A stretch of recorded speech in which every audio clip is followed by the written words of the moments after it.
it, but I've heard the stories of what happened. It was unfortunate. Yeah. But that's the way it goes. I guess you could say that about last night too, right? Mm-hmm. Hey, 127-120 Lakers over the Kings. That's the way it goes. Except that there is that free throw disparity. And I know I heard Alan today, and I agree with Alan. Alan played baseball at a high level, as he likes to remind us, almost constantly. And I don't blame him. Yeah, he's got to. He was a good player. I looked it up. He's a good player. But he says, look, in baseball, if the umpires they're calling pitches that are balls, if they're calling them strikes, you have to adjust to that. So if the officials are calling it a certain way, you have to adjust to that. I have a friend that played in college. He said, yeah, it's like the weather. Officiating is like the weather. If it's cold, you can't control the weather, but you got to wear a sweater. So if the officials are calling it this way, that way, you have to adjust. So maybe the Kings could have adjusted, but still, Kayla, come on. The free throw disparity last night was almost absurd. It was somewhat humorous, except that for the Kings, obviously, it was very painful to see. 46 to 18. To 18. Not even 20. 46 to right. 8. At least round it up. Right. But no, that's the real number. Mm-hmm. And Kevin, I'm with you on this. I am never one to make excuses for a loss. I will, first and foremost say, tell it how it is, first and foremost, because if you aren't good defensively or whatever, you kind of know that. But this disparity is something that I can't accept. Mm-hmm. And at times during the game yesterday, was starting to get frustrated, not so much for the fact that Sacramento didn't deserve the calls, but they weren't at all equaling it out or trying to equal it out on the other side. But what I was more frustrated with is I don't want to watch a game when they're at the freaking line every 2 seconds. Mm-hmm. It completely ruins my viewing of the game. Mm-hmm. And I was wondering why the game was taking so long. And then I thought, well, yeah, duh, Kayla, because they're at the Lakers are at the line every 2 seconds. Plus, there was 4 challenges, coaches' challenges in this game. By the way, all 4 overturned, so the ref's eyes didn't work the first time. Mm-hmm. I just thought it was a little much. I don't know about flagrant fouls. I think there was one flagrant foul last night, but there were a lot of fragrant fouls because the officiating stunk. There we go. There we go. Get it out there. It is true that, the Kings shot a lot of threes. Mm-hmm. They shot 43 threes. And the Lakers didn't shoot as many. They shot 25. So my point is the Lakers were attacking the basket more than the Kings. So when that's the case, the officiating as far as the free throws, it's not going to be even. But still 46 to 18. It reminded me of, when was it? Remember the Raptors coach? Was it last spring when he went on a rant about how his team got outshot 39 to 13? And guess who the Raptors were playing that Lakers. game? The Lakers. The Lakers. Yes. Yeah. I'm not going to lie. I mean, my head kind of goes that direction when the Lakers play. And it doesn't matter if LeBron and Luka aren't on the floor. It does not matter. It is still the purple and gold that they love to, I think, favor a little bit. I was listening to DeMar DeRozan after the game, and I feel like he's a pretty honest player, and he'll pretty much tell you his honest feelings. He was actually in shock, so much so that it took him a while to get out his words. To process the numbers. And he kept on going back to the fact that it was 46-18 and 46-18, but he just said it was crazy that, yes, it does deflate your rhythm. It deflates the whole rhythm of the game, but I couldn't help but notice he was sincerely just flabbergasted about the number. Yep. And Doug Christie was as well after the game, obviously choosing his words very carefully, just said, it's wild. That's a wild number. I don't know if you can win a game with that kind of free throw disparity going back to when I was a kid. That's wild. That said, it is true the Kings still had an opportunity or two or several to win that game, which they did not do. Yeah, and we had this discussion a little bit with Alan, but that doesn't count. I know it doesn't, because we got a brand new listenership that's on right now. So Austin Reaves, we spoke about him, and it just seemed like one of those situations that if you didn't have LeBron, you didn't have Luka, okay, your focal point is Austin Reaves. We know that he's probably going to be the guy that they're going to Hey, count Austin, on. you're Luka tonight, all right? Yeah. All right. Can you play that role? He's like, yeah, at least he said last night against the Kings, yeah, I can. And correct me if I'm wrong, Kevin, being newer here, but this is kind of a thing for the Kings. Like when some of the best players are out for these teams and they should win those games, they don't. Or they let one of those step-up guys. Right. That's one thing Alan pointed out today. I heard him say, look, when we got word that Luka was out, for a lot of Kings fans, that was uh-oh. Which, it should be just the opposite, but it's, oh, no. Yes. When the other team comes in here missing a key guy or 2 or 3 key guys, bad things happen. Jay, were you in the building last evening, sir? No, didn't attend it. I was doing some other things, but a lot of Laker fans there, as I'm sure you would expect. A lot of Laker fans. A lot of Austin Reaves fans there last night. I didn't even know Austin Reaves had that many fans. I know. Right? I'm not even going to lie. I ran into somebody, and the name or whatever situation I was, it doesn't peek to my top of my mind. And someone was like, oh, yeah, man, I like Austin Reaves. And you know me, I literally stopped and thought, you like Austin Reaves? You're really admitting that you're an Austin Reaves fan. Normally Jay, speaking in third person, would kick something back. I just said, hey, man, more power to you. Do you? Respect. But yeah, the Lakers fans were deep. I'll say this, and let me just put out a PSA to everybody. Stop hitting me when you're a Laker fan and you want some tickets to go see the Kings game because the Lakers are here. I'm never going to give you no tickets. That's never going to happen. That's not a veteran No, play. absolutely. Nope. But I say that in the form of a lot of Laker fans were there last night, and you could hear it right at the end of the game, right? You would hear the chants. Yep. Let's go Lakers. And that's not the first time that's ever happened. Sacramento, they tried to battle back there as the game was clearly out of reach. And Tough. Austin Reaves' teammates mobbed him at center court. Man, what is this, high school? That's what I'm saying.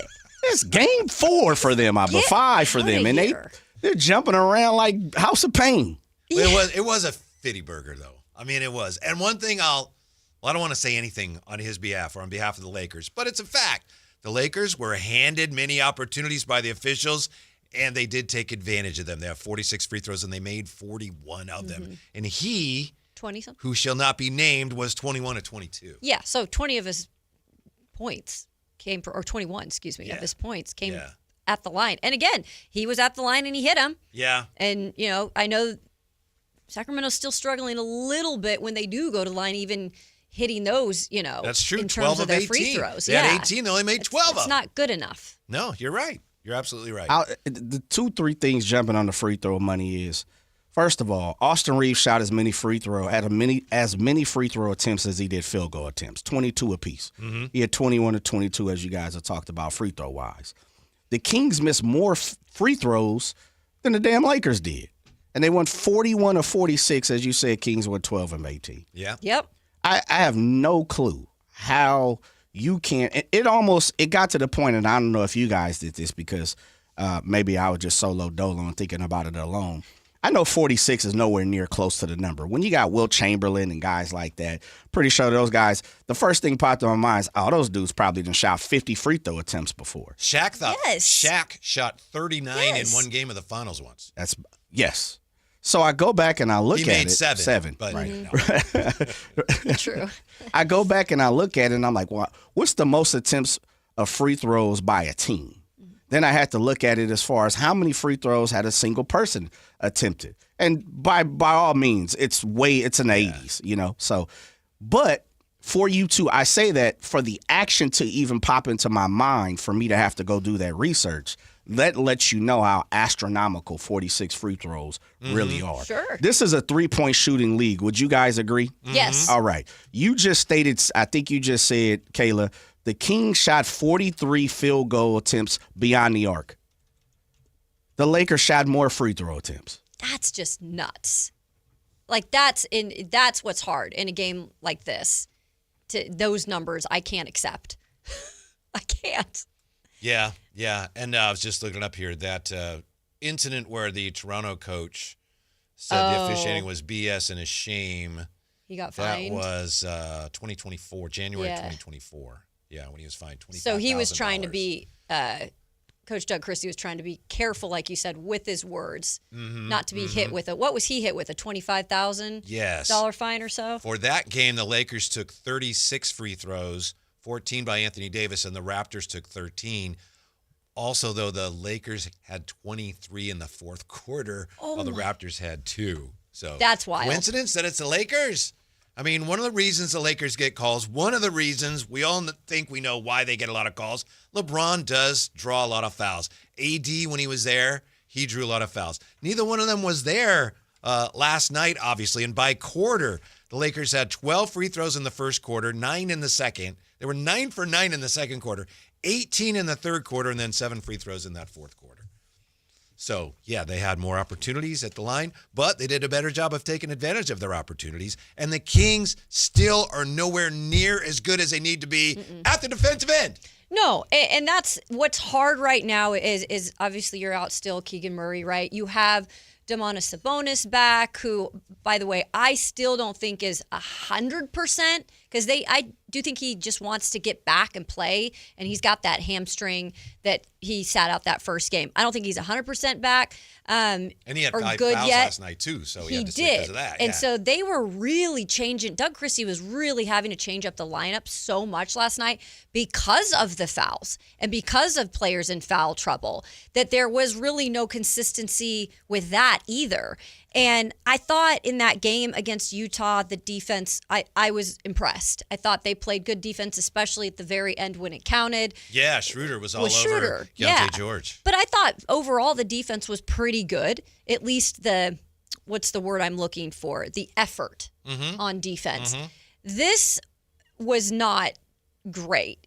I know it's hard. You've got to pick your poison in terms of how you're going to play. I feel like they were playing aggressive, but it obviously was getting them into trouble. And they just, just never were able to really fix that. I noticed early on, I know we mentioned this with Alan, that the Lakers made 11 of the first 14, and there was a timeout. So, you look at the numbers like, whoa, they're 11 of 14. So how did Doug Christie respond to that? He brought in Dylan Cardwell. Yeah. Which is really interesting how much he trusts Dylan Cardwell right now to bring the type of things he wants his team to embody. And you saw that after, was it the shot he made, and then he went and kind blocked of like pumped. He blocked that shot. And he got the crowd going. He hulked out. He did hulk out. And I can see that's the kind of stuff Doug Christie wants to see out of his guys, in defensively especially.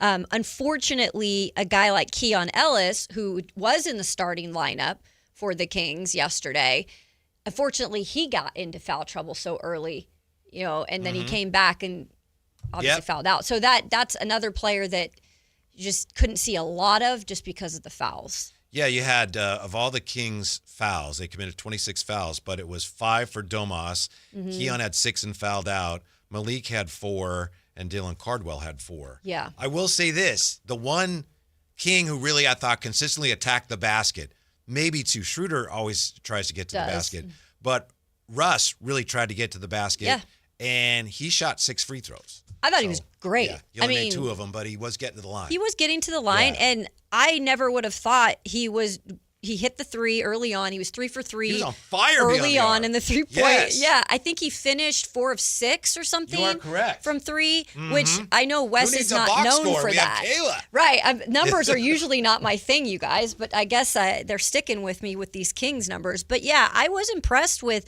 Wes in terms of yesterday, his offensive, the threes and the points that he finished with. He played a lot of minutes, but I agree. I think defensively he helped him out. There was another situation where I think he had a rebound. I don't know what quarter it was in, and it was a big play. He kind of hopped up.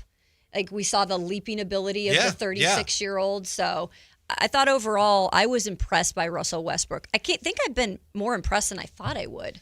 As I think I've told you, I was not huge on the signing. I wasn't that excited about it, but he helped them last night. 18, 6 and 6 on 12 shots. And fans are really responding to everything that he does, the effort. Fans in the arena are just, So You need, and right now, Kevin, you kind of need that, right? Yeah, I think so. You have a 1-2 team. You have a lot of questions out there still. They're still trying to get healthy.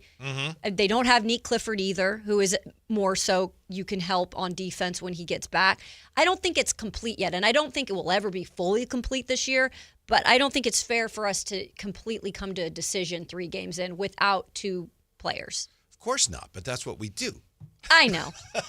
No, you're I absolutely know. correct. I don't think this is fair. To your point, Craig Sharp says Domas, more like no moss.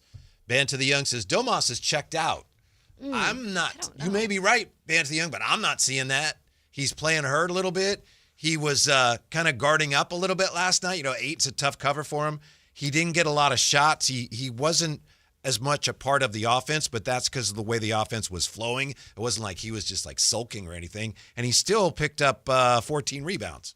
Right. Yeah. I mean, would you rather have him in or out? I'll take in. Yeah. And I think I'm still, again, to bring this up, I'm a little cautious that the hammy isn't all the way healed. You're and probably so right. let's give it a little time before we make a judgment on whether he's washed or not. But to me, that's one of the most interesting aspects of that whole game. The Yeah. fact that Domas was not a major part of the offense. He was, for what he, as many shots as he had, he was efficient, but he was not a big part of the offense. He didn't have a lot of assists. He didn't take a lot of shots. They still scored 120 points. So it's not like you can go, oh, man, without Domas, the offense But fell they needed apart. 125, Kevin, if they're going to win these games.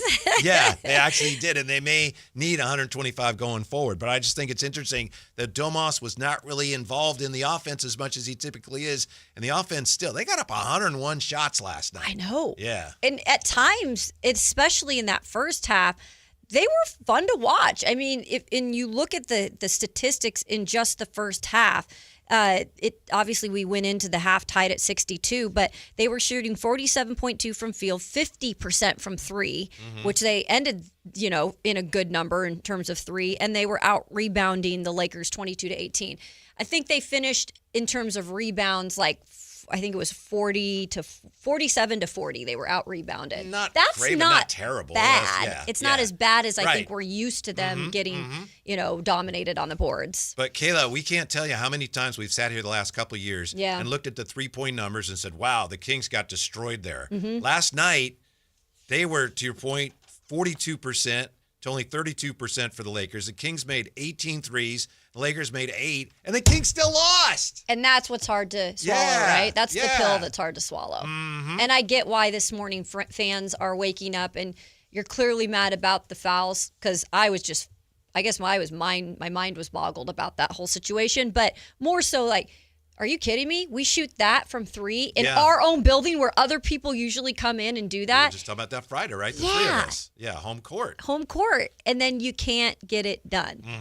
It's frustrating. Jay, I'm sure you noticed 49ers couldn't get it done yesterday either. Yeah,